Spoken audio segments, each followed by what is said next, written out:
kuari kamari jeung satrasna emang aya nu tadi kayakeun boro-boro urang nu dibere akal dibere gelbu dibere pikiran cacak-cacak kalakai piragageunana iraha pipotongeunana iraha ninggangna ka mana geus aya di ilmu Allah Subhanahu wa taala sieun pangletik-letikna nu ngarayap di awak urang kakarayapan di awak urang nuku urang teu kadeuleu bisa kadeuleu kudu make mikroskop tetapi ku Gusti Allah kanyahoan jeung kadeuleu ku Gusti ulah eta nu aya di awak urang ieu poek mongkleng buta rata dunia aya batu di jero taneuh di jero batu teh aya sireum kakarayapan Allah nyahoeun urang mah teu nyaho wasi'a rabbuna kulla syai'in ilma cek Kangjeng Nabi Syuaib di antara senu dikayahokeun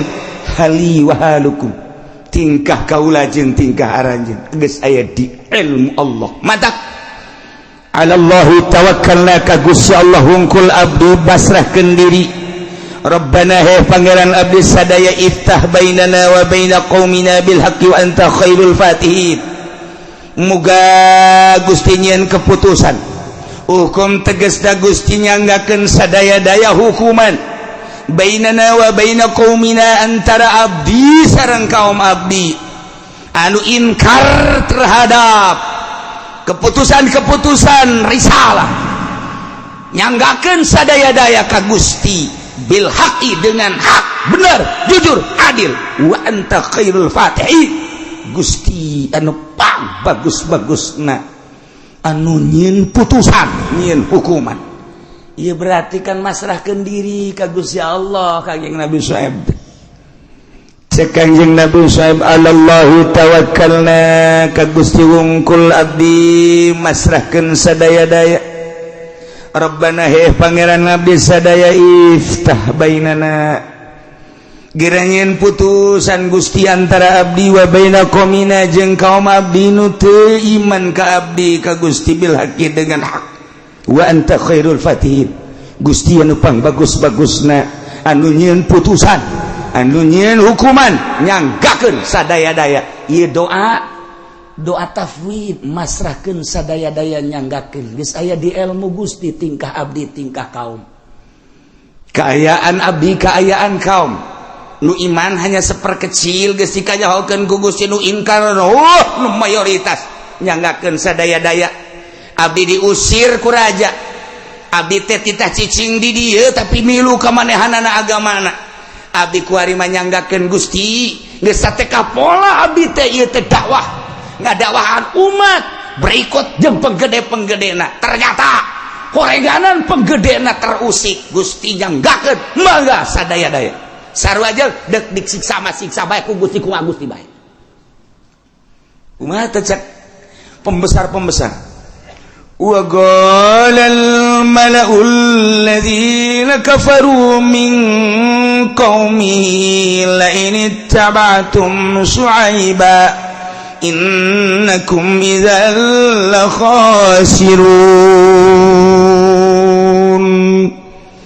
cek para pembesar-pembesar nu pimpin ku raja kalaman harita ngadengekeun jawaban ti Kangjeng Nabi Syuaib nyana ngomong alladzina kafaru min qaumi nya eta jelema nu kalupur ti kaum Kangjeng Nabi Syuaib ngomong awas la ini tabatum Syuaiban iya lamun maneh nuturkeun Syuaib innakum idal la khasirun marane kabeh ge cilaka ujianana hiji kacilakaan teh keuntungan dagang maneh bakalna engke moal diraih deui selama ieu anu maneh dagang teh nyieun kauntungan gede takran dikurangan timbangan dikurangan hitungan dikurangan ketika Syuaib dimenangkeun maneh moal bisa la khasirun uturkeun Syuaib cilaka maneh nomor kaduana pasti pangeran-pangeran urang kunyana dibombardir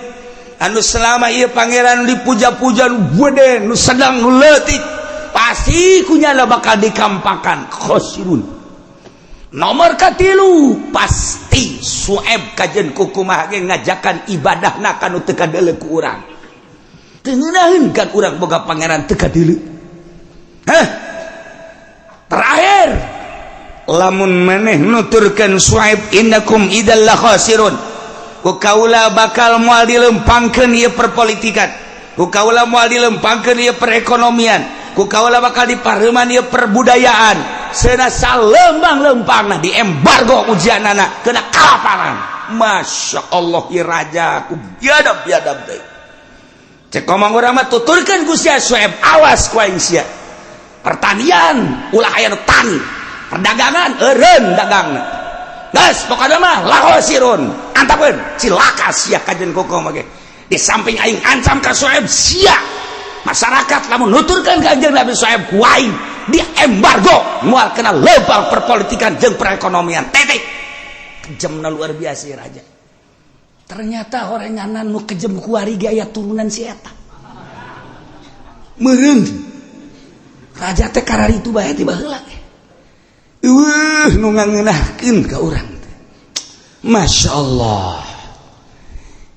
Jadi dakwah Kangjeng Nabi Su'aib teh diinkaran ku kaum tanya jawab panggilan ka keraton dijawab ku Kangjeng Nabi Su'aib.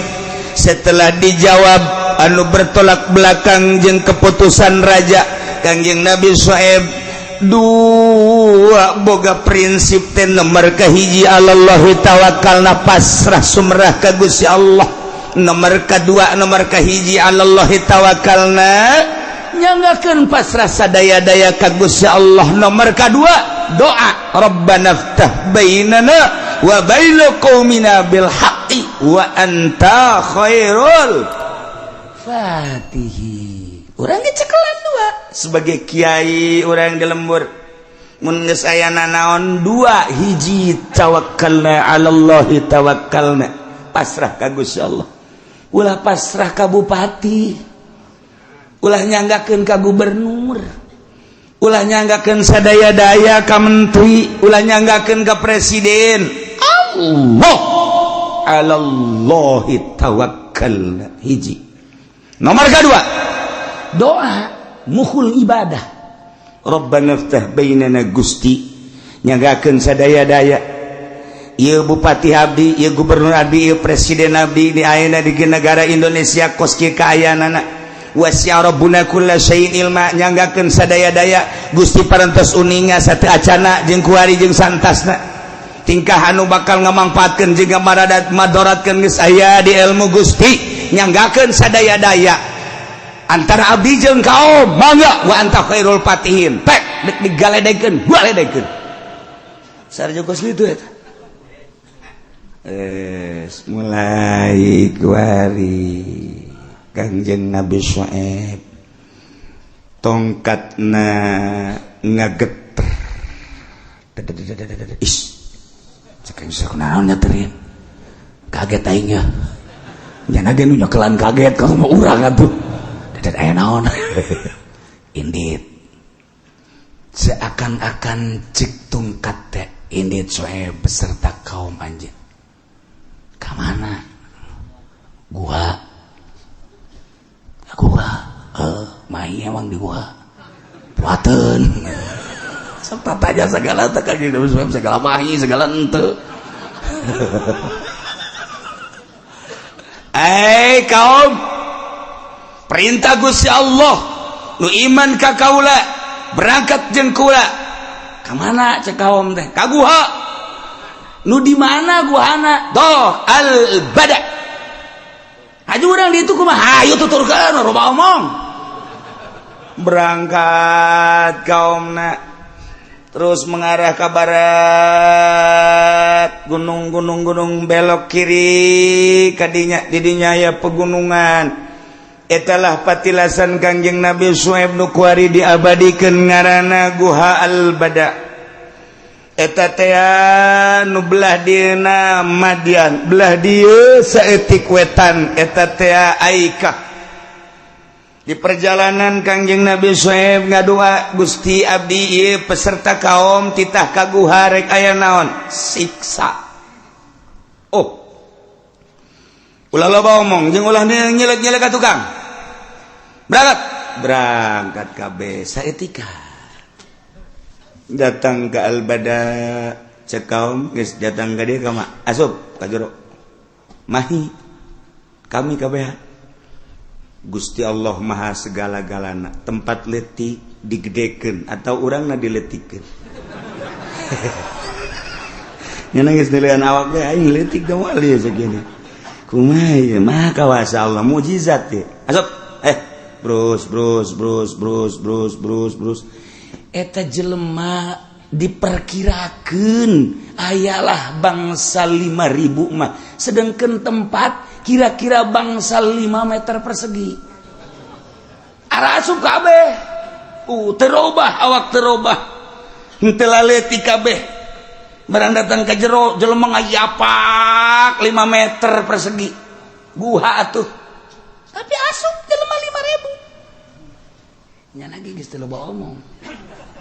Ieu urang aya di jero guha ieu. Dikersakeun ku Gusti Allah eta guha sakumaha aya ASEAN. Masya Allah.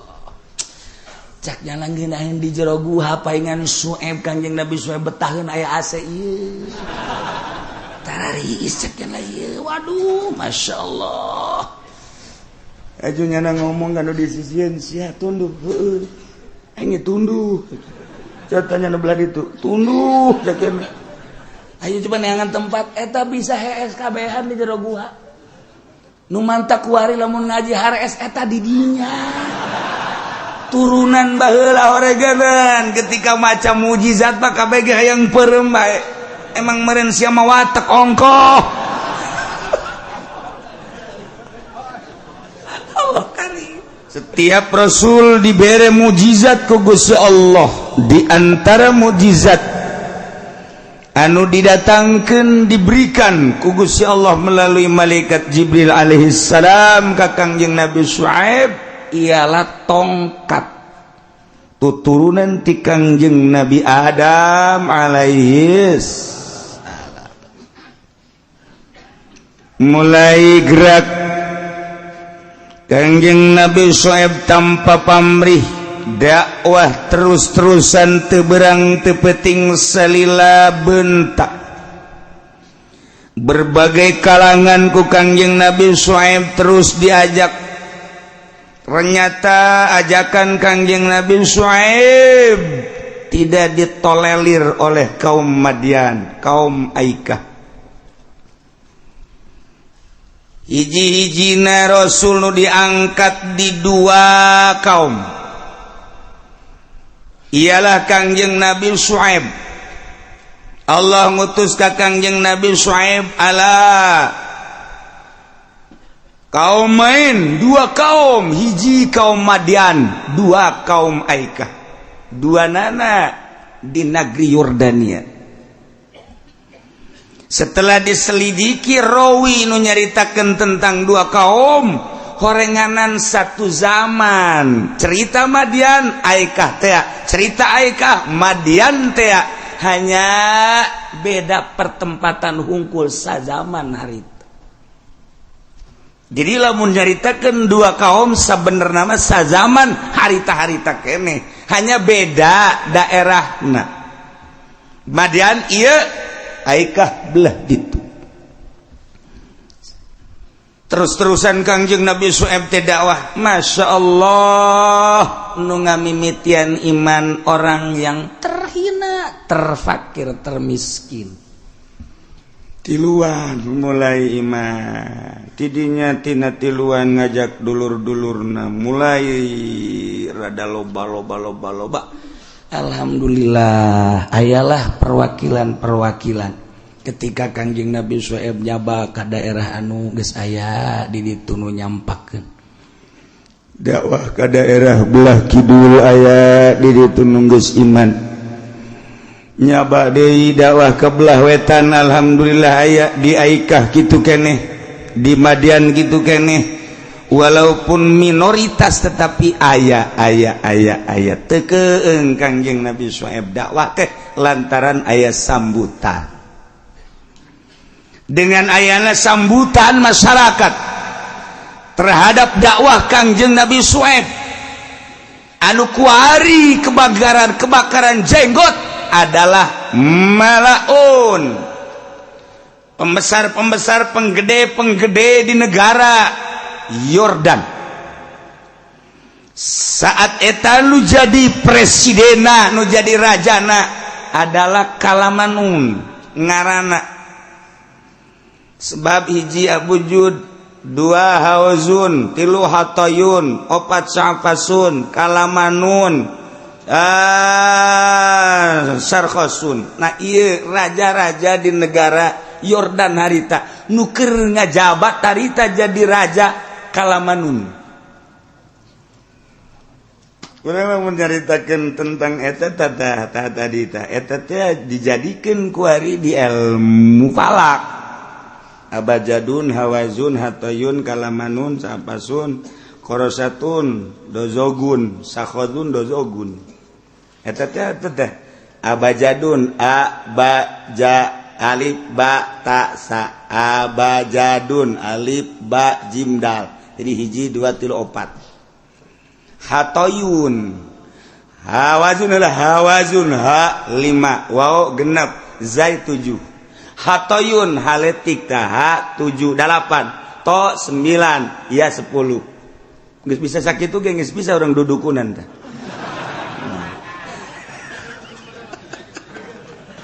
Kalamanun kap 20, lam 30, mim 40, nun 50. Tuh kan?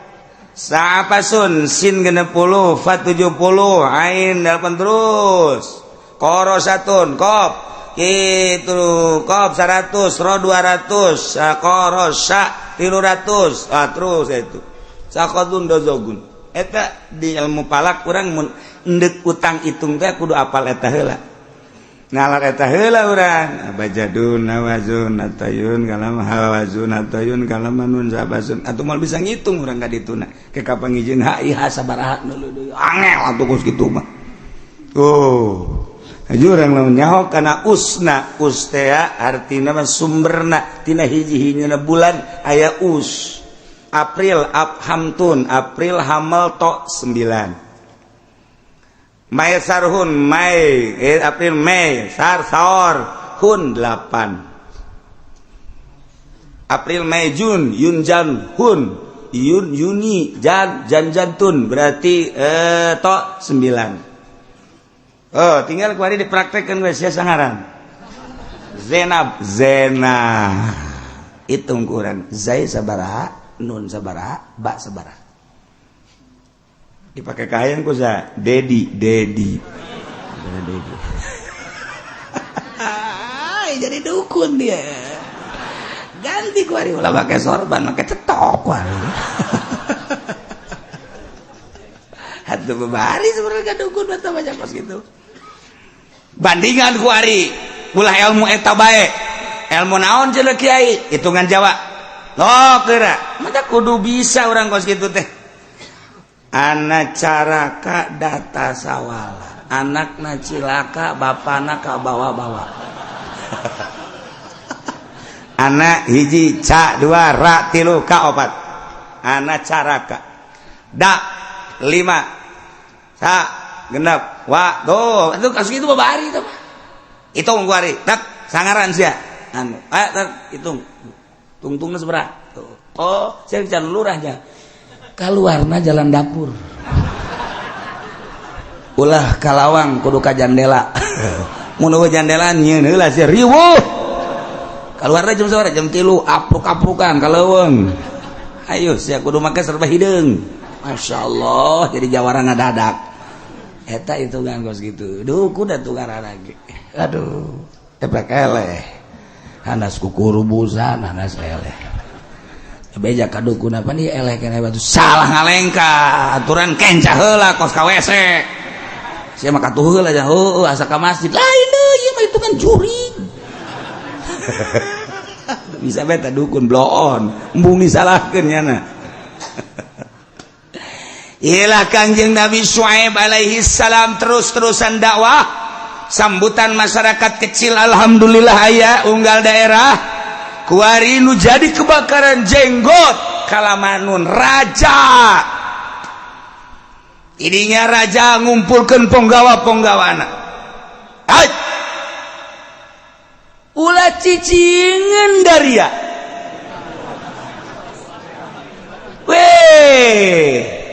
aing geus ngaredang ngadengin daria cicing bae emang aing teu ngadenge kan aing boga ceuli aing boga mata celi aing celi sia aduh dari acara ricing bae aya orang musyawarah rapat akbar mulai berangkat ka dieu kabehan wah nyieun surat undangan berbagai tokoh masyarakat diundang ke kerajaan ka keraton tunduk kana waktu ninggang dana mangsa nu utama dina waktu nu geus ditentukeun ku raja Kalaman ternyata raja memberikan ultimatum selesai musyawarah sampaikan kepada Syuaib bahwa raja teu ngeunah cicing tetentrem hirup di keraton selama aya nu dakwah ngarobah-robah urusan peribadahan ngarobah-robah urusan perpolitikan ngarobah urusan perekonomian terusik bejakeun hati raja maka tidak ada lain kecuali dua pilihan qalal mala'ul ladzina istakbaru min qaumi lanukhrijannaka ya Syuaib walladzina amanu ma'ak min qaryatina aw la ta'udunna fi millatina dua pilihan terhadap Syuaib ije lanukhrijannaka ya Syuaib walladzina amanu ma'ak keluar di negara ieu beserta pengikut tidak boleh ada di Madian terserah dekam mana baburna bawa pengikut-pengikutnya keluar ulah aya di negara ieu hiji kedua mun nyana hayang cicing di dieu la ta'udunna fi millatina balik deui ka agama urang lamun bahasa la ta'udunna fi millatina berarti Kangjeng Nabi Syuaib baheulana kafir lain kok ieu bisa bahasa la ta'udunna atawa balik deui nyarana kabehan ieu khususna ka kaumna Kangjeng Nabi Syuaib na teu atau dianggap Kangjeng Nabi Syuaib ku masyarakat Madian kafir sebab baheula ketika masyarakat nyembah ka patung Kangjeng Nabi Syuaib na di guha teu pernah aya reaksina naon dianggap nyana akur agamana ternyata kuari nyana berbeda maka dianggap nyana baheula kafir ku raja cak raja aula ta'udunna fi millatina balik deui Syuaib beserta pengikutna ka agama nu kurang dianut dua pilihan disebarkan ke masyarakat di Madian jeung di Aikah bahwa Nabi Syuaib terancam dua pilihan hiji keluar di negara Madian berserta pengikutnya terserah deka mana ke Palestina misalnya Israel misalnya Suriah misalnya atau manehanana cicing dirinya tidak mengusik ulah dakwah milu aturan-aturan agamana nu dianut ku urang Madian atau Aikah ilan sakitu sampaikan ke Kangjeng Nabi Syuaib panggil Kangjeng Nabi Syuaib na Syuaib ya tongkat dikelek nih serem Kangjeng Nabi Syuaib gagah tenang dipanggil nunuturkeunana hanya kaum-kaum kecil jelema nu geus teu baroga sedal senda cepit sebelah talina hejo sebelah beureum anu bangsa lah kancing geus nyarengkleh jas barolong diiring kuno kitu arembungeun urang keraton neuli jelema kos kitu. Suaib, ya.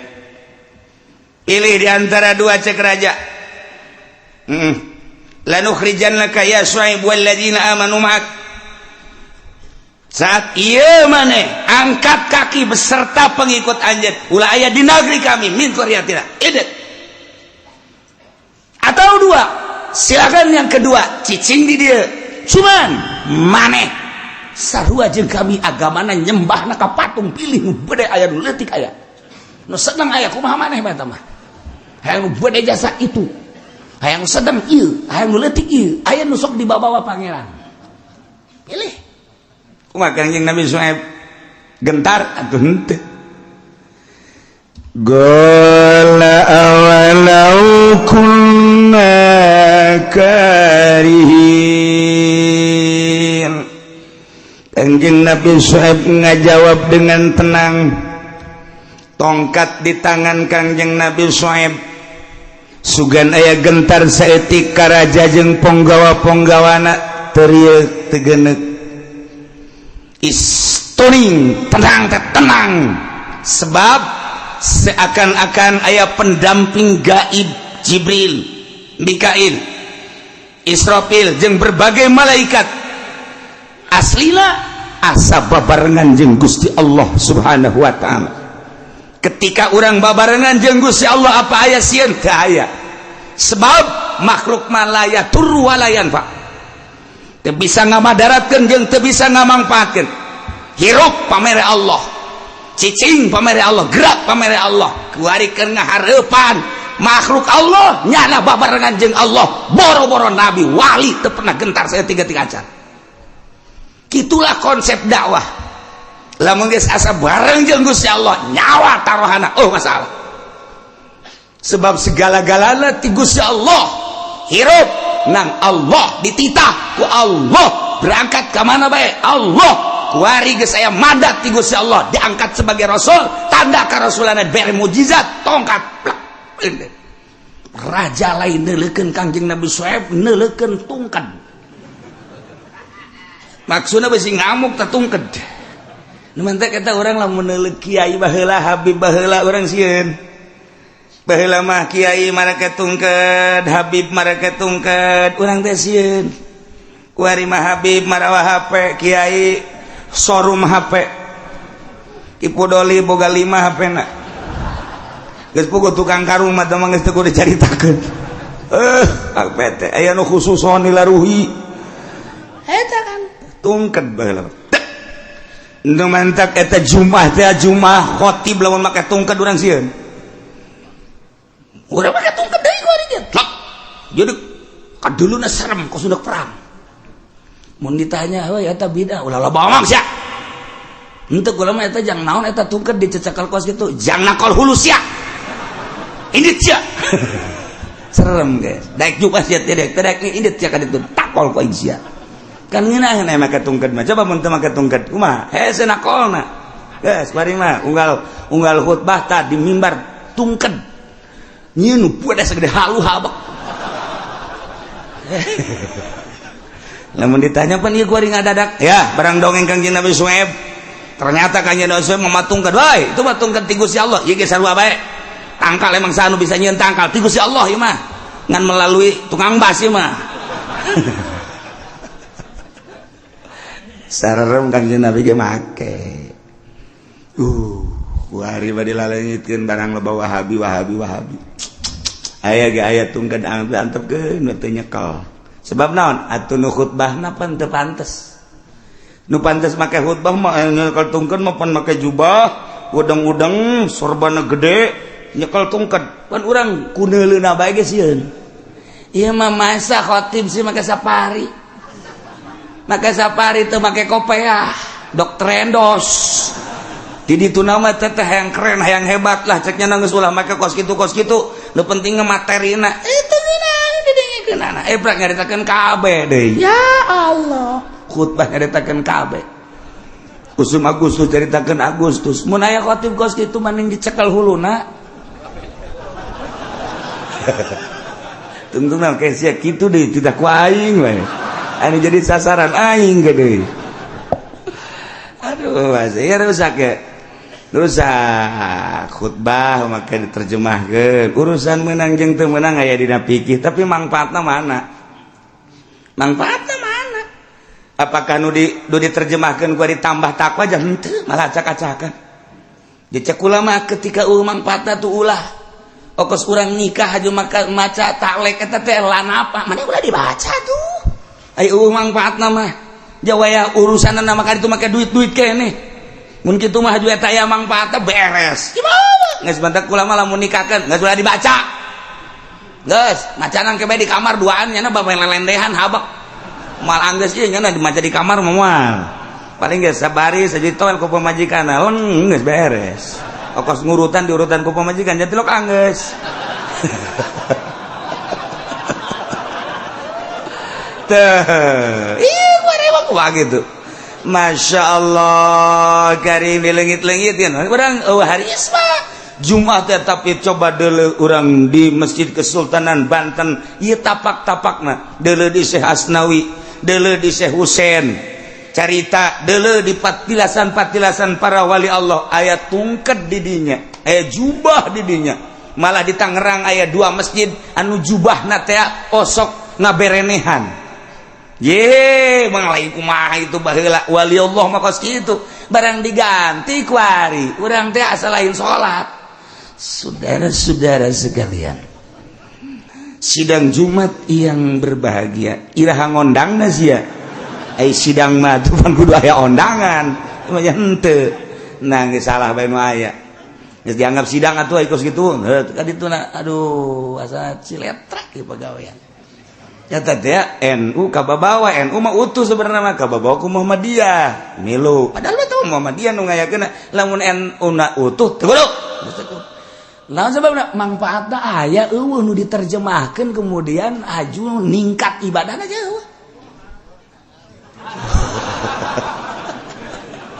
ya Allah jeung khutbah eta bahkan lain khutbah ceramah tah mah khutbah gaganti salat salah bae sia teu sah Jumaahna eta mah khutbah salat zuhur 4 rakaat 2 rakaatkeun Jumaah nu 2 rakaat deui khutbah jadi khutbah eta teh menang sambarangan eta teh gaganti 2 rakaat anu salat zuhur kuari mah kiaina yang dibayar di khutbahna Masya Allah di Lampung teh baheula teh kos kitu kuari Katalaga Bloon Kacikupa Kabojong Ondo jasa masa khutbah dibayar tapi sholat jadi cenah pugu kiaina maningan dirantai atau sholat dibayar khutbah teh sholat masa dibayar sih ye cenah azan ge lain deui khutbah jeung azan beda azan mah meunang dibayar khutbah mah ulah ye kesana tuh aing mah jadi muadzin mah terus ya tas adzan balik geus hayang duit doang burung Masya Allah geus ulah make pembayaran coba budayakeun di urang ikhlaskeun abeh mantep rarasaan urang ibadah geus aya kiai nu hayang dibayar maca khutbahna geus ulah dipake mantak naon teungeunaheun urang ibadah ya supaya mulus geus pugu urang milih pemerintah geus pugu urang milih lurah geus pugu milih pemimpin make sogok menyogok atuh khutbah ulah make sogok ini mah disogok asal dibayar daek teu dibayar embung cenah kula mah maca khutbah di dinya kunaon teu dibayar los ya mabur ka kuburan ka ditu Masya Allah ya akhir zaman benernya sedih kula baca ayo khutbah kudu hayang dibayar ya Allah eta mah tah teh dikamanakeun Allah karim patokanna Mekah kosuk pernah cicing di Mekah bae Gala walau kunna karin dengan tenang Kangjeng Nabi Syuaib ngajawab cek Kangjeng Nabi Syuaib apakah kaulah kudu balik deui ka agama anjeun walaupun kaulah teresep bahasa kos kitu teh bahasa pertanyaan nu dimaksud dama inkar cek ahli bilagah mah keheulanan kudu milu deui ka agama anjeun cadu aing kudu milu ka agama dia Kanjeng Nabi saya bisa bahasa Baduinya. Cadu aing kudu milu ka abah maneh walau kunna karihin sanajan kaula teresep. Komo teresep kaula ka agama maneh kudu milu de keheulanan lantaran qad iftaraida 'alallahi kadiban. Nyata atuh kaula jijieun terhadap Allah bohong anu pohara atuh kaula ngabohongkeun bade ka Gusti Allah. In udna fi millatikum lamun kula balik deui ka agama aranjeun kabeh andai kata kaula teh milu ka agama aranjeun kabeh bada inna jana Allahu minna sabada Allah nyalametkeun ka kaula dina agama eta dibere mukjizat kita ngembangkeun agama kita nyampaikan risalah ku ari kita milu ka agama anjeun agama batil keheulanan cek Kanjeng Nabi Syuaib wa ma yakunu lana an na'uda fiha teu pantes teu layak saeutik-eutik acan kaula kudu balik deui ka agama anjeun kecuali Allah ngersahkeun ayyasha Allah rabbuna andai kata ku Gusti Allah kaula dibalikeun an moal sama sakali eta mah andai-andai mun Allah ngabalikeun mah kula milu ka agama anjeun nan moal kajen kokom ge hei raja titik moal milu ka agama anjeun titik beuh poha raja teh bahasa Kanjeng Nabi Syuaib dipanggil di hareupeun raja mawa tungked dituturkeun ku jelema-jelema cacah anu teu boga kakuatan tetapi Kanjeng Nabi Syuaib mantep jasa kudu milu deui jeung agama anjeun kelanhan teu layak teu pantes kaula sebagai rasul diangkat ku Gusti Allah kita nyampaikeun risalah kuari kudu nuturkeun ka anjeun nyawa aya nyawa teh heheina di ditu teh aduh masyaallah bisa dibayangkan ke orang di hareupeun istana dipanggil diusir Kanjeng Nabi Syuaib beserta kaumna atau titah balik deui dengan jawaban anu jelas berbeda jeung kahayang raja Allah Karim tenang Kanjeng Nabi Syuaib diangkat jadi rasul dibere mukjizat tegentar saeutik-eutik aja gitulah rasul-rasul Allah ketika dipanggil ku raja tenang kitu kene para wali-wali Allah urang mah boga sejarah teh Banten teh Maulana Hasanuddin Banten Maulana Yusuf lain lalagaan teh tarung jeung Inggris tarung jeung Belanda tarung jeung Perancis tarung teh jeung Amerika can aya Amerika asup ka urang anu perkecil nu gede di urang teh eta teh kitu Belanda Inggris lain lalagaan perang. Masya Allah sepuguh para wali-wali sanga di ditu jadi Cirebon Syarif Hidayatullah tegentar setik acan ngahareupan raja bahkan loba raja anu tunduk asup Islam kunaon eta ku gedena hate asa bareng jeung Gusti Allah dakwah teh teu kadeuleuan nanaonna Allah ku ari mah urang mun dakwah nu kadeuleu cau Ambon koneng Masya Allah komo dakwahna aya di kelompok partai teu kadeuleu Allahna nu kadeuleu RP moal beres dakwah kos gitu moal beres dicekel ku sahabat ge moal beres hiji we dakwah mah nu kadeuleu Allah kentar tegentar seetik-etik acan nu mantak cek Kanjeng Nabi Syuaib wasi'a rabbuna kullu syai'in ilma ngamot jembar luas Rabbuna pangeran abdi sadaya kulla syai'in kana seluruh perkara ilman ilmuna artina menguasai mencakup ilmu Allah kana seluruh perkara eueuh nu teh dikayahokeun ku Gusti Allah memeh nyieun dunya eukeur nyieun dunya geus nyieun dunya eueuh nu teh dikanyahokeun ku Gusti Allah memeh urang aya kuari geus aya jeung saentasna eueuh nu teh dikanyahokeun ku Allah kamangpaatan terhadap diri urang diri makhluk kabehan nu enggeus kuari jeung santasna eueuh nu teh dikanyahokeun ku Gusti Allah diri urang secara pribadi kuari kamari jeung satrasna emang aya nu teh dikanyahokeun boro-boro urang nu dibere akal dibere gelbu dibere pikiran cacak-cacak kalakai piraga geunana iraha pipotongeunana iraha ninggangna ka mana geus aya di ilmu Allah Subhanahu wa taala.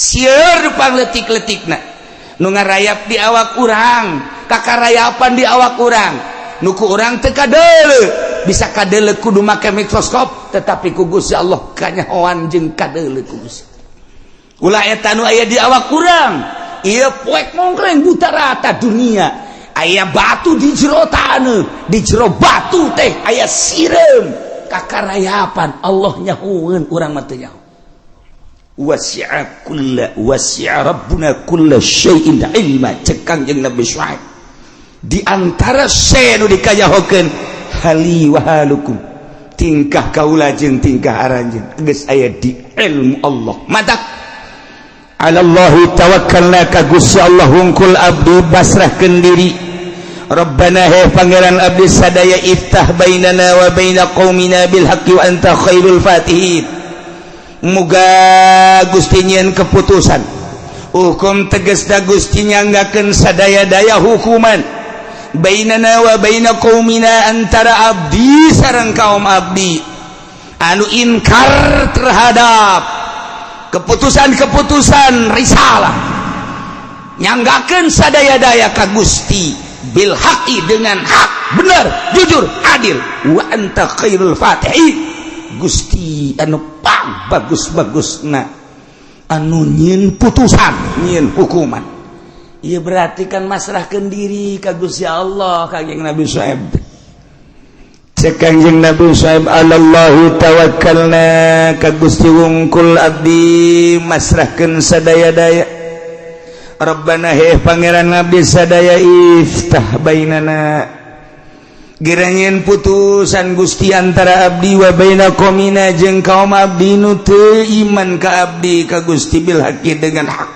wa anta khairul fatihin Gusti anu pang bagus-bagusna anu nyieun putusan anu nyieun hukuman nyanggakeun sadaya-daya ieu doa tafwid masrahkeun sadaya-daya nyanggakeun geus aya di ilmu Gusti tingkah abdi tingkah kaum kaayaan abdi kaayaan kaum nu iman hanya seperkecil geus dikayahokeun ku Gusti nu inkar nu mayoritas nyanggakeun sadaya-daya abdi diusir ku raja abdi teh titah cicing di dieu tapi milu ka manehanana agamana abdi kuari manyanggakeun Gusti geus sateka pola abdi teh ieu teh dakwah ngadakwahan umat berikut jeung penggede-penggedena ternyata horeganan penggedena terusik Gusti nyanggakeun mangga sadaya-daya sarua aja dek disiksa mah siksa bae ku Gusti ku Gusti bae kumaha teh cek pembesar-pembesar wa qalal malaul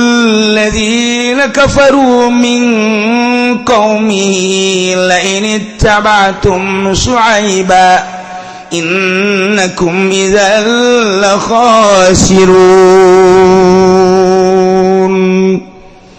cek para pembesar-pembesar nu pimpin ku raja kalaman harita ngadengekeun jawaban ti Kangjeng Nabi Syuaib nyana ngomong alladzina kafaru min qaumi nya eta jelema nu kalupur ti kaum Kangjeng Nabi Syuaib ngomongna awas la ini tabatum Syuaiban iya lamun maneh nuturkeun Syuaib innakum idal la khasirun marane kabeh ge cilaka ujianana hiji kacilakaan teh keuntungan dagang maneh bakalna engke moal diraih deui selama ieu anu maneh dagang teh nyieun kauntungan gede takran dikurangan timbangan dikurangan hitungan dikurangan ketika Syuaib dimenangkeun maneh moal bisa la khasirun uturkeun Syuaib cilaka maneh nomor kaduana pasti pangeran-pangeran urang kunyana dibombardir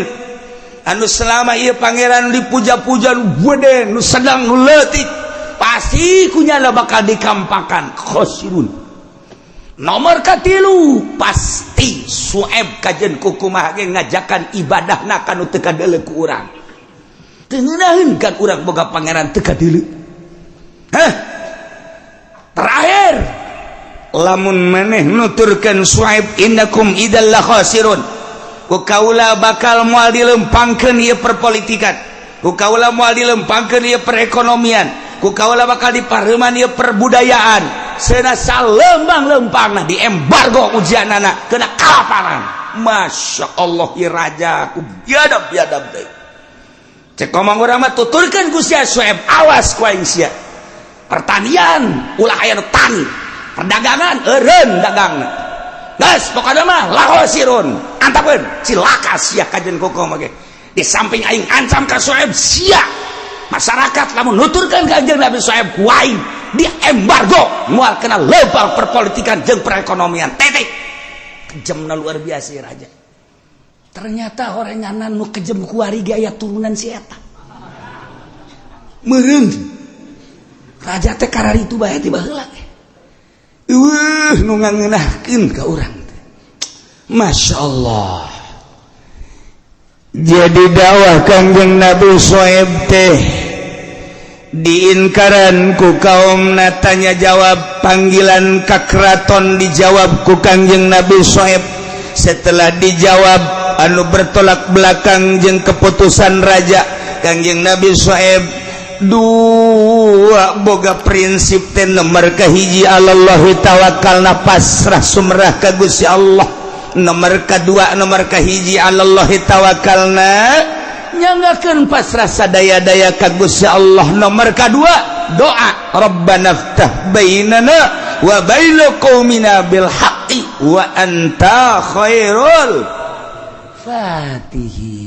Urang ge cekelan dua sebagai kiai urang di lembur mun geus aya nanaon dua hiji tawakkalna 'alallahi tawakkalna pasrah ka Gusti Allah ulah pasrah ka bupati ulah nyanggakeun ka gubernur ulah nyanggakeun sadaya-daya ka menteri ulah nyanggakeun ka presiden Allah 'alallahi tawakkalna hiji. Nomor kedua doa mukhul ibadah rabbana ftah bainana Gusti nyanggakeun sadaya-daya ieu bupati abdi ieu gubernur abdi ieu presiden abdi di ayeuna di negara Indonesia kos kieu kaayaanana wasi'a rabbuna kulla syai'in ilma nyanggakeun sadaya-daya Gusti parantos uninga sateu acana jeung kuari jeung santasna tingkah anu bakal ngamangpaatkeun jeung madaratkeun geus aya di ilmu Gusti nyanggakeun sadaya-daya antara abdi jeung kaum mangga wa anta khairul fatihin tek dek digaledekeun galedekeun sarjogos kitu eta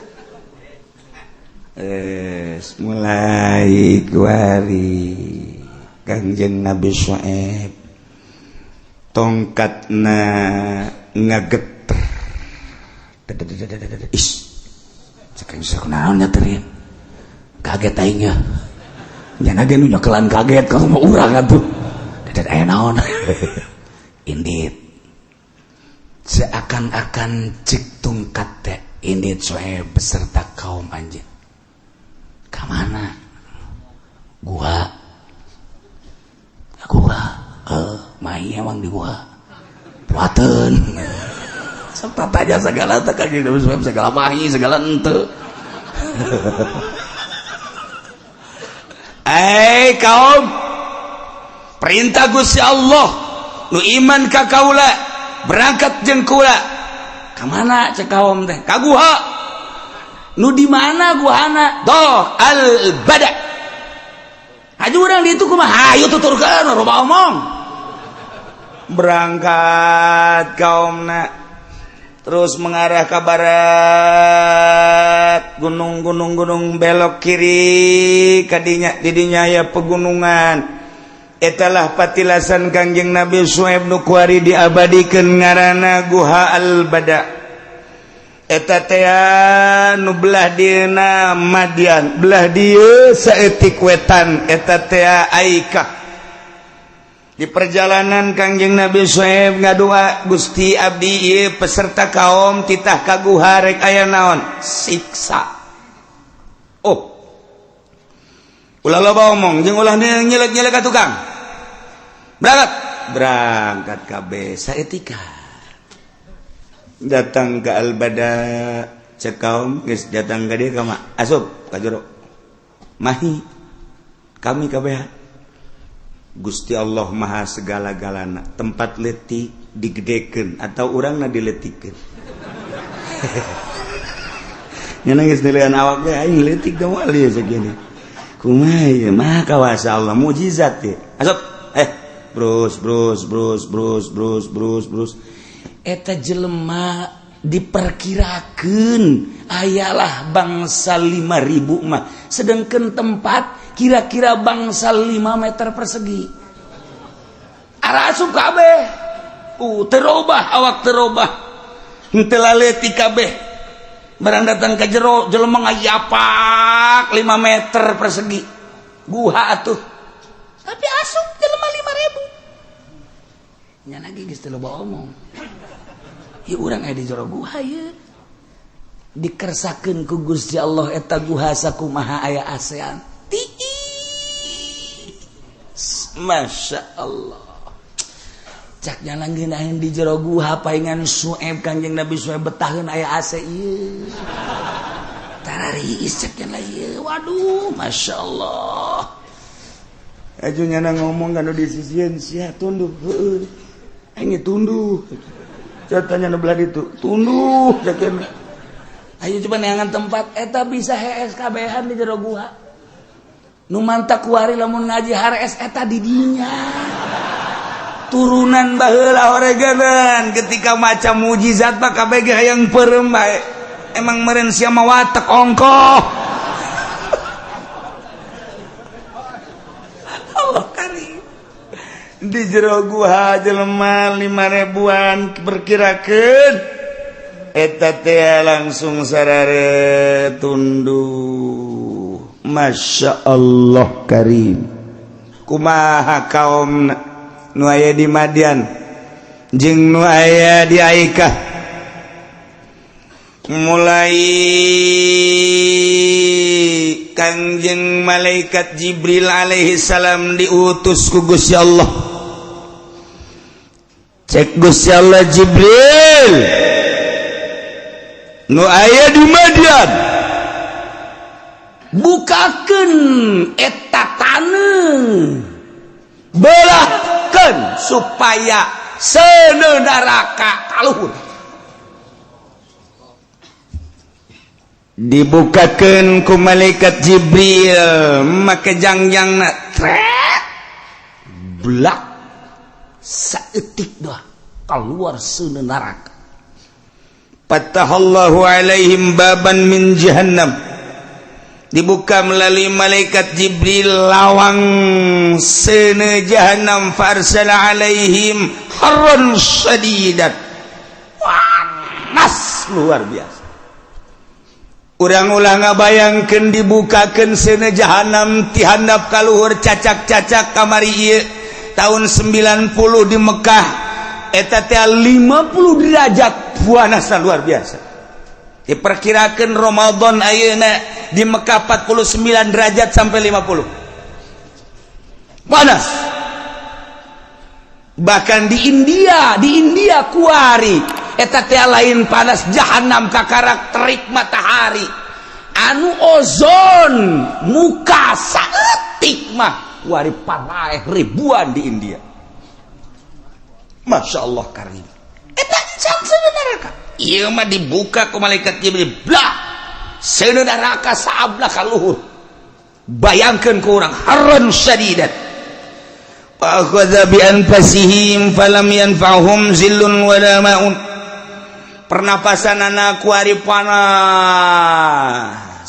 saab anu luar biasa ngiuhan ka mamana cai geus teu mangpaat diguyur ku cai tetep panas ngiuhan kata tangkalan ka imah tetep panas bae eueuh jang tempat ngiuhan eueuh cai nu bisa ngamangpaatkeun panas luar biasa singkolea Masya Allah kadele belah ditu sorotan matahari singkulinyar anu urang lamun dina asbal teh osok kadele mun naik mobil teh siga cai eta teh fata morgana nu kos kitu teh dianggap cai daratanglah pada khulufil israf liur yubridu fiha ajar cai datang ka ditu fawajaduha asyadda haron ternyata horenganan lain cai leuwih panas singgoleah kabeh jelema panas anu luar biasa. Maha kawasa Allah dek nyiksa kaum ku cara Allah, ngawujudkan kaum ku cara Allah, ngahirupkan umat ku cara Allah, nyiksa kaum jeung umat cara Allah. Nu mantak Allah mah teu meunang ditanyakeun fa'alul lima yurid la yus'alu amma yaf'alu. Ulah ditanyakeun pagawean Allah mah kumaha Allah bae, urang mah penting iman ibadah ka Gusti Allah. Allah faba'atsallahu alaihim sahabatan fi harihun thayyibah baridah. Ya Allah gumpalan mega di luhur aya kadeuleuh hideung awan ti berbagai sudut datang ka negeri Madian.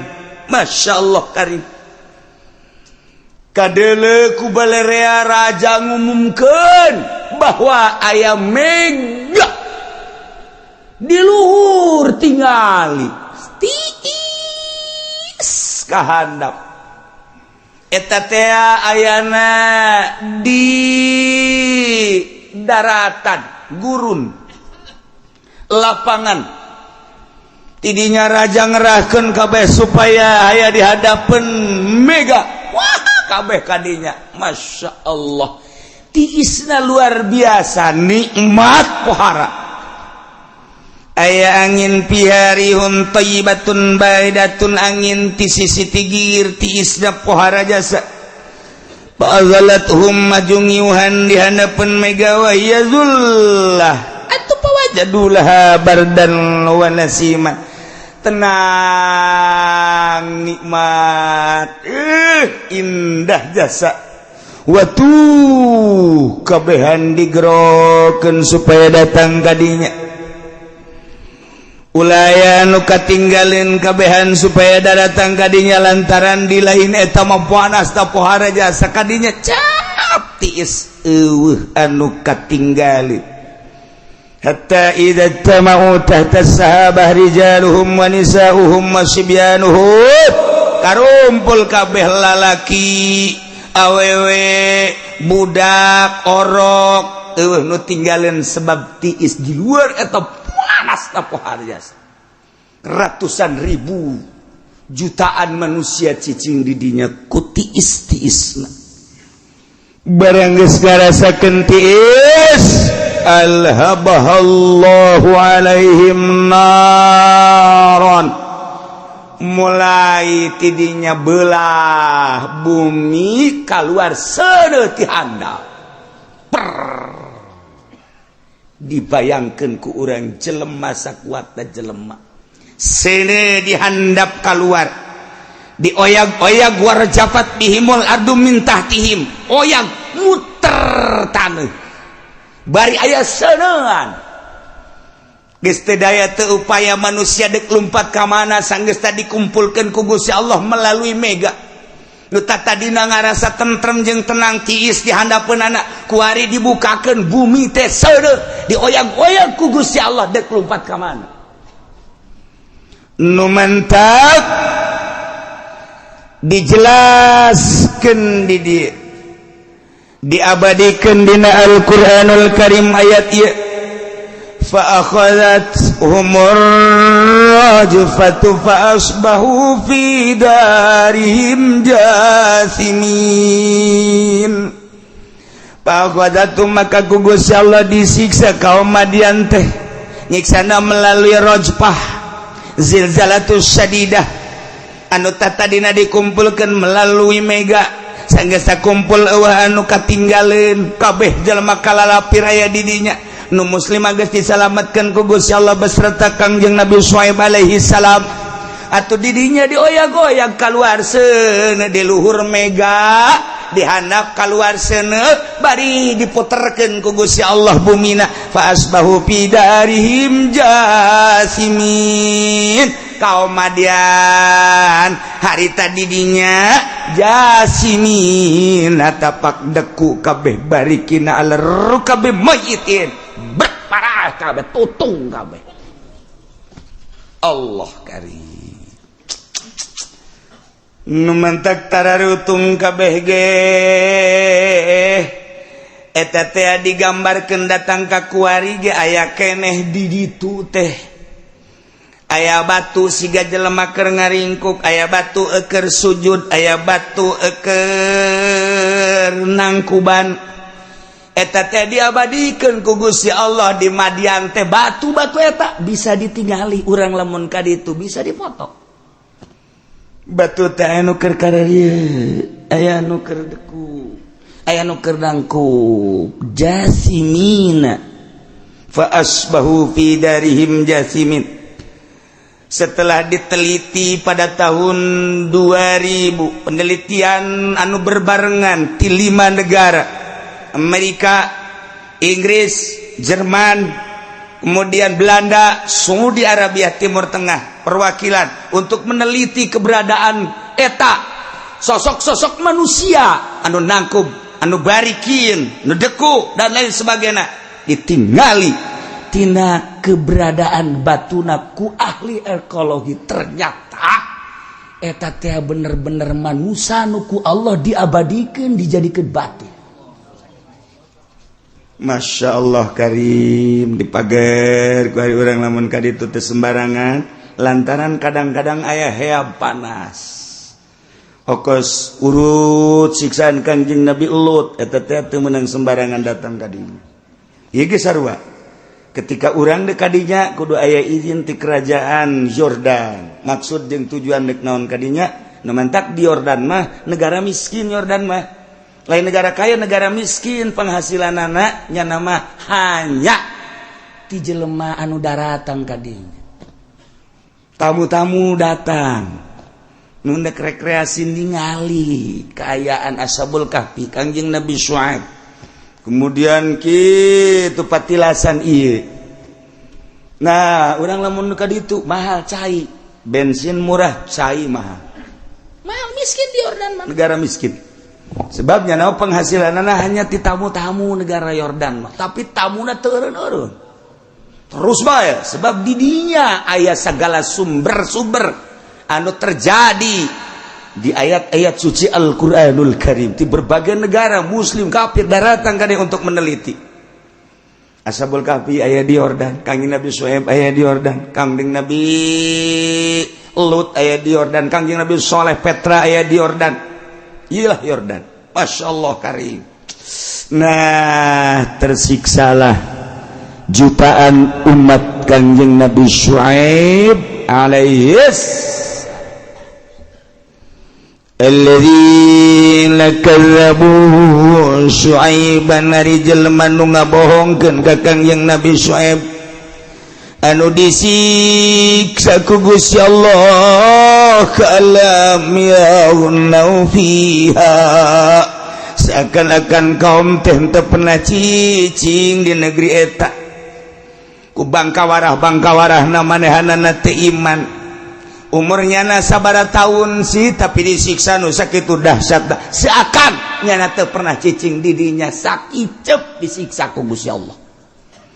Alladzina kadzabu Syuaiban kanu humul khasirin.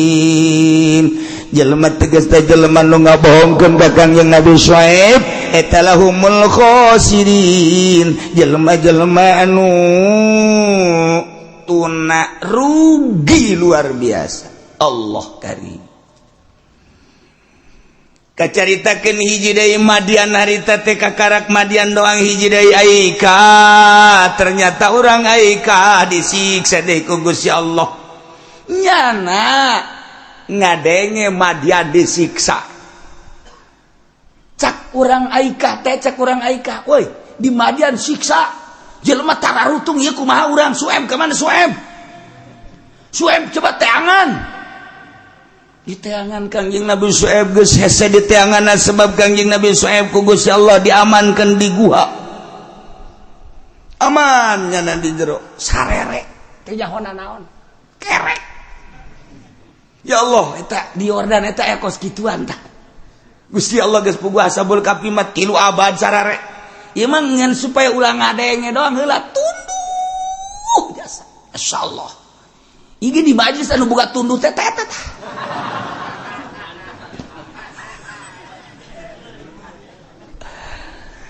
di ditu jelas diamankan ku Gusti Allah di majelis ieu manu tunduh teh horenganan loba ting ngadaruduk sebab dicampuran ku jengkol mabok nyana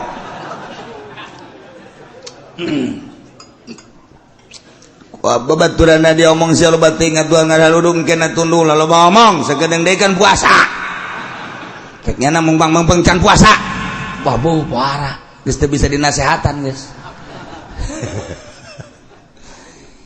cek Gusti Allah Jibril enzil turun siksa Aikah kefir cek malaikat Jibril kumaha abdi nyiksa teu kudu dikukumahakeun ahli Aikah mah siapa yang ngajerit paraeh kage Kangjeng malaikat Jibril turun ka Aikah tidinya Kangjeng Nabi Kangjeng malaikat Jibril ngajerit cek malaikat Jibril ngajerit setik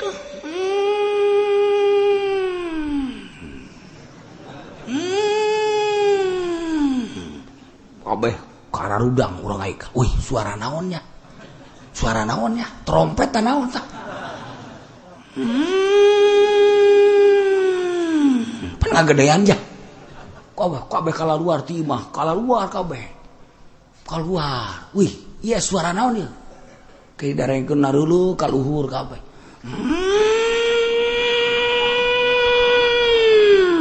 Wih, rada gedenya.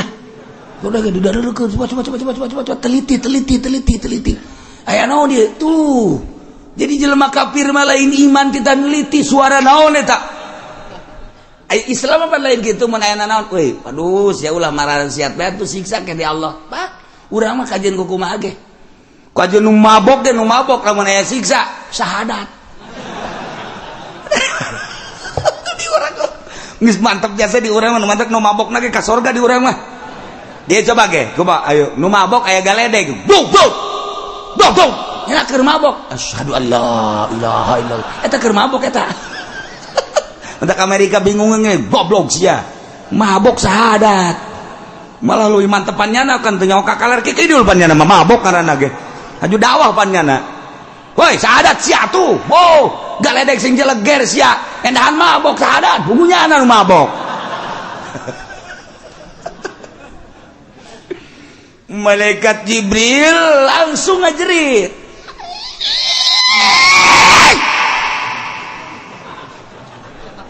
Celi masyarakat gajengek. Oh, nyeri celi urangnya. Nyeri. Aya naon dia surah naon? Wabeh ngerumpul gitu. Wah, eta pancingan malaikat Jibril pohara jasa saeutik jalan teu sakaligus. Teu sakaligus bala mah direkam make HP sial.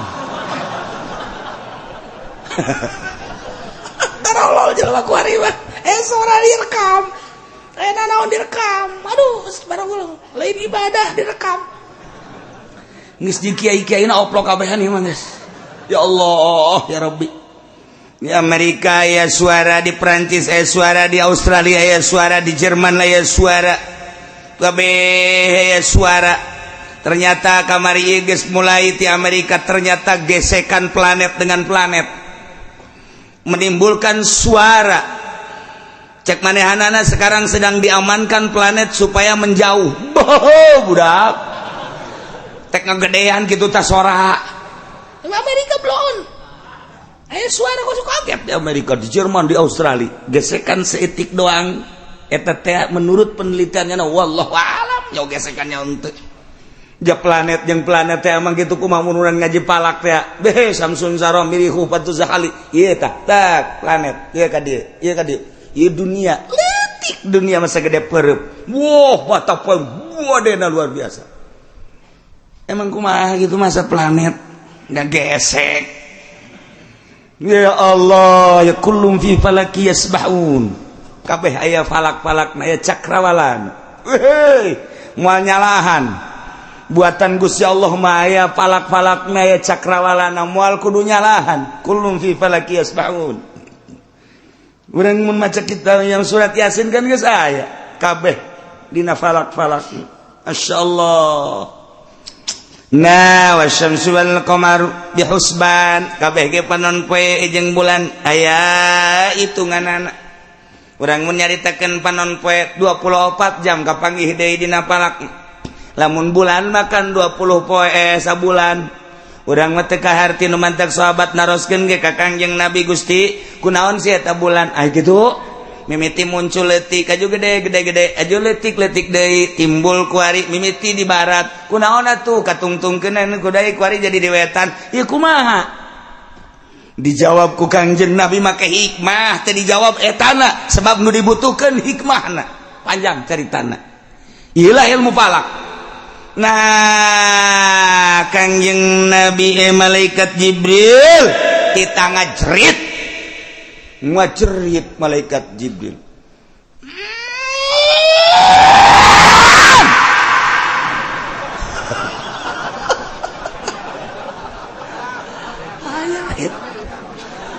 pae kabeh nyeri ceuli mata irung sungut karasa kabeh jeritan malaikat Jibril sabulu-bulu karasa berak parah kabeh ku jeritan malaikat Jibril. Masya Allah. Nemandak madian ashabuz zullah lantaran ayam mega awalna. Lamun aika saya jeritan malaikat Jibril alaihissalam. Pae kabeh. Strengsek disiksa. Gusti Allah soe budangkeun eta umat ulah hareas bae.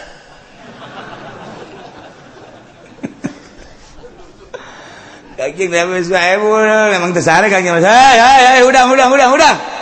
Bra. Emang kami sare? Lain sare molor.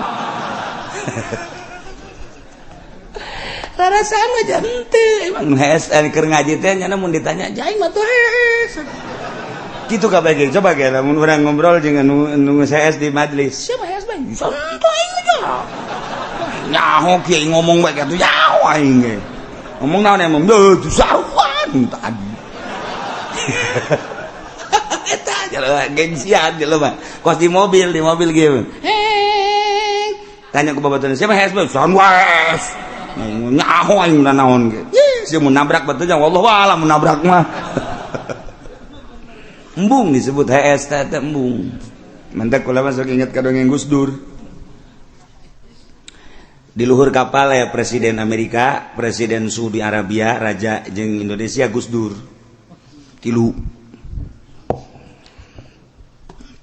Di luhur kapal teh nyieun atraksi masing-masing. Kita memperlihatkan kebolehan masing-masing. Yuk.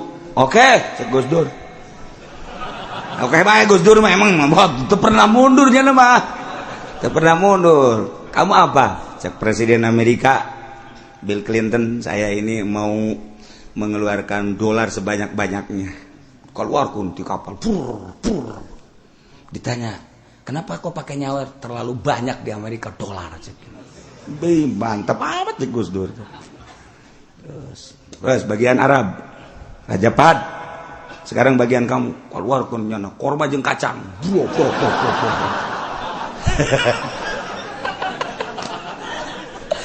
Cek Gus Dur, kenapa itu? Wow, nggak akan habis korma dan kacang di Arab, tidak akan habis. Walaupun terus disawerin juga tidak akan habis. Pokoknya korma jadi sendiri di sana. Masya Allah.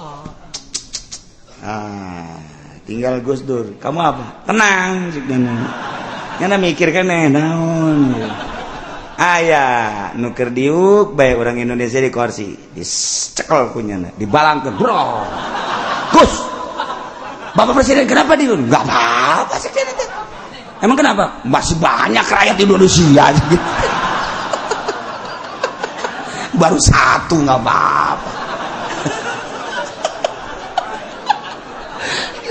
Belum yang di bawah jembatan masih banyak.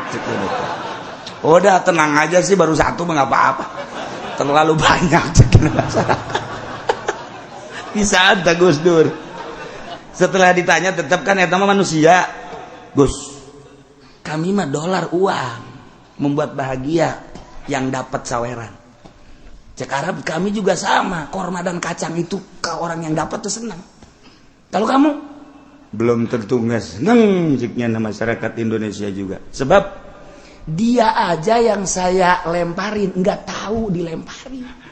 Kok nggak tahu saya pegang, saya lemparin, dia nggak tahu apa-apa, makanya mati dia nggak tahu apa-apa. Emang kenapa? Dia tidur kok. Saya juga yang bangun mah nggak akan saya lemparin, itu yang tidur cek nanti. Eta bisaan karikatur lah Gus Dur mah. Jadi berarti masyarakat Indonesia mah harees bae maksudna kos gitu. Dibalangkeun ti kapal ge teh nyaho naon nya nama. Atuh ya saya harees ku ari ye. Mun di liu luar negeri kaayaan perpolitikan jeung perekonomian model kos kieu geus marudah, tapi di urang ye tuh hees bae. Bangsa Indonesia memang seneng tidur. Komo orang Bandung mah, Bandung bangsa Parahyangan, Bandung, Tasik, Garut, tuh bokes. Nya nama isuk-isuk lain ka kantor si duru. Komo di Lembang. Cek pamajikan apa? Lain ka kantor tiris. Komo di Cikajang mah. Di Cikajang mah tiris jasa tuh Garut, waduh tuh kegedulan. Nya nama ngisangna lohor. Ajeng bebelepet los ada mah. Lamun ditanya atuh can dipake salat ieu cek nya teh. Atuh ngisang mah tiris. Ajeng ngauduk mah ngauduk bae tetep teu ngisang.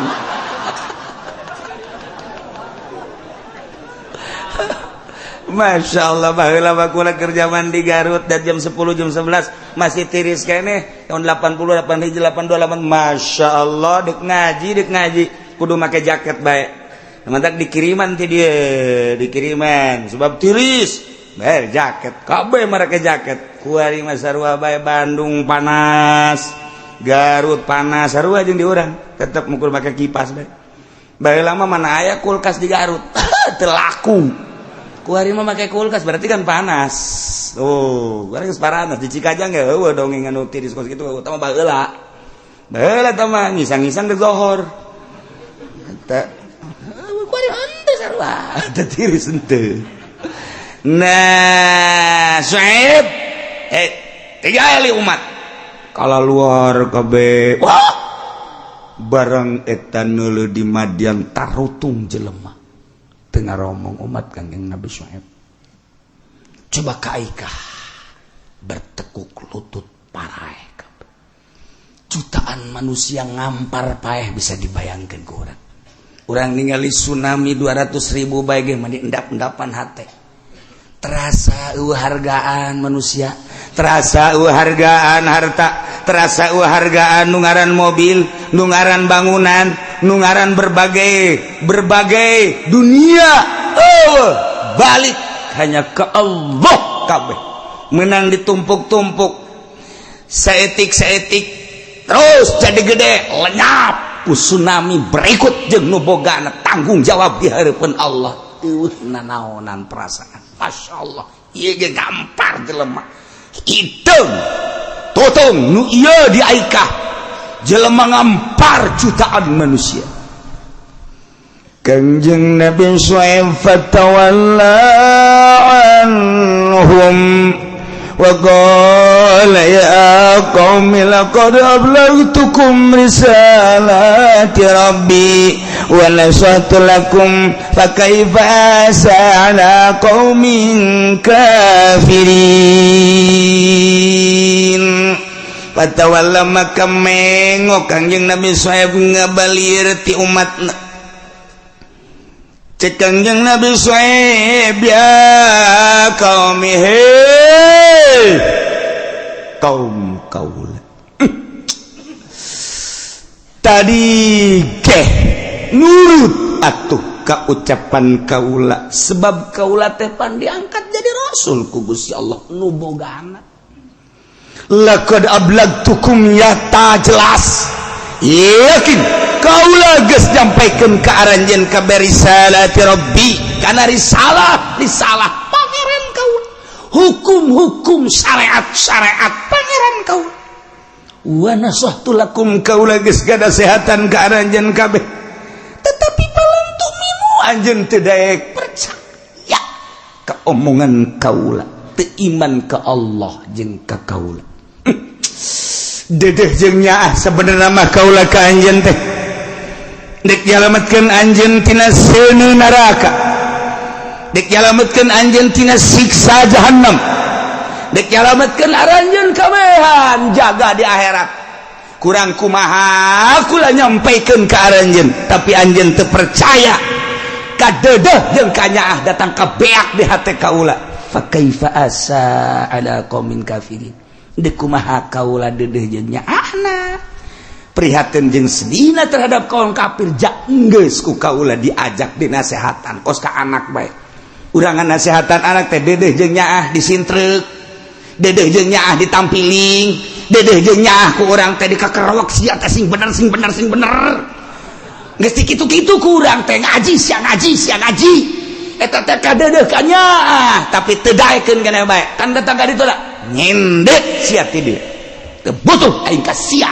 Eta nurut ka aing mah duh indit aing mah teu butuh ka sia hiji anak aing loba keneh nyieun ge bisa keneh beuta kolot tolo boloon teu perlu aing mah indit inditnya na abah teu karunya ka karunya ge sia aing nurut ka aing jika Allah ai kos kitu patut mah mabok sia di aing gareupeun aing mawa awewe sia di hareupeun jadi saji saya mah sia kos lain anak aing indit sia aing mah teu butuh ka modal sia sia ku aing geus dipake kanya ku edek nya aku mah aing kos kitu sia teu nurut ka aing indit angkat kaki ti dieu indit anak emang nya kolot teu sama sakali ieu geus sarua cek Kangjeng Nabi Syuaib aing geus nganasehatan ka anjeun kaula kurang kumaha nyampaikeun risalah syariat-syariat kita ulah ngurangan takeran timbangan hitungan jeung sajabana ulah cicing di jalan ngagarong ulah korupsi, ulah muksi, ulah nyokotan pajak-pajak kurang kumaha cek Kangjeng Nabi Syuaib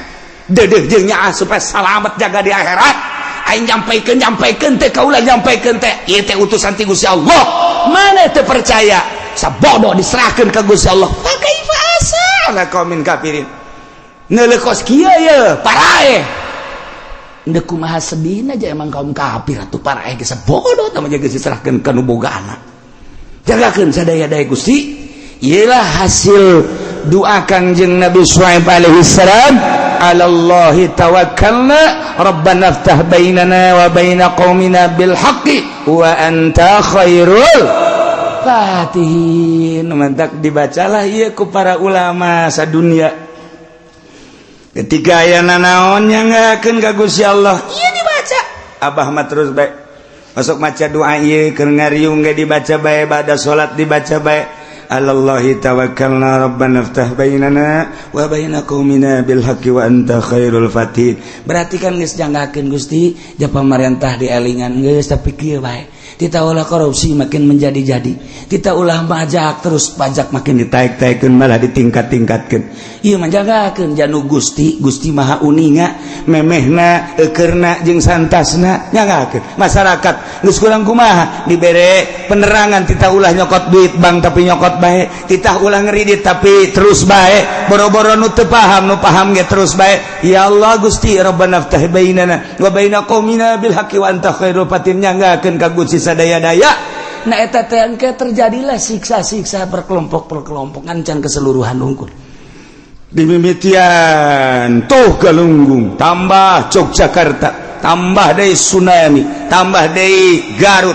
tambah deui kereta tambah deui Sukabumi Cianjur dan lain sebagainya Banten terus-terusan ieu teguran-teguran ti Gusti Allah tina doa para wali Allah Rabbana iftah bainana wa baina qaumina bil haqqi wa anta khairul fatihin bacalah ku urang anggeus caritaan tentang kaum Kangjeng Nabi Syuaib alaihi salam tinggal urang ke ngalanjutkeun berbagai dauhan-dauhan Gusti Allah bakal terus nyusul tentang kisah-kisah para rasul-rasul Allah Subhanahu wa taala. dina pangawasan mingguan akhir minggu ieu minggu hareup urang teu kudu mawa kitab insyaallah urang nyaritakeun tentang bag-bagan puasa berikut hikmah-hikmahna sekaligus urang nyaritakeun tentang tanggal hiji Ramadan menurut hisab qat'i. Ialah nu paling penting supaya orang ibadahnya ka waktuna langsung. Teu kudu di dieu bae di berbagai kiai-kiai pengajian anu nyaritakeun tentang hisab qat'i bakal akur bae satungtung make sulam munairet. Kula selalu mempertahankan anggitan ulama, embung keluar ti ulama, ti mimiti hirup bareng jeung para ulama Allah datang ke maut sebab yakin di akhirat hanya ulama-ulama Allah lah anu bisa nyalametkeun urang kabeh. Tek bae dek make hisab-hisab Amerika, dek make hisab-hisab Prancis, pek bae kula dek make sulam munairen tanpa ngajak hanya ngabejaan hungkul ke tanggal hiji daerah bilu mangga teu bilu masalah sakitu catet di sisi balag akhir Sa'ban